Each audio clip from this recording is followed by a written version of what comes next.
Okay, how to band the leg press. Now, on a lot of your programs, what you'll see is it will want you to band the leg press from the bottom. A lot of leg presses across the country in different gyms are a little bit different, but this should give you a visual representation of how we want you to set up and where the band's going to kick in.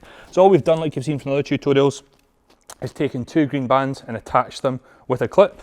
We're just going to put that behind the machine. Ali's going to take one side, and we're going to attach it to the weight arms here, where the weight would sort of probably be on first, and then the green band would go on. So Ali's going to jump on. And from this, what you'll see is where the band kicks on and where it gets harder. So he pushes the machine away. From there, as he brings it towards him, the band tension gets a little bit less, makes it a little bit easier.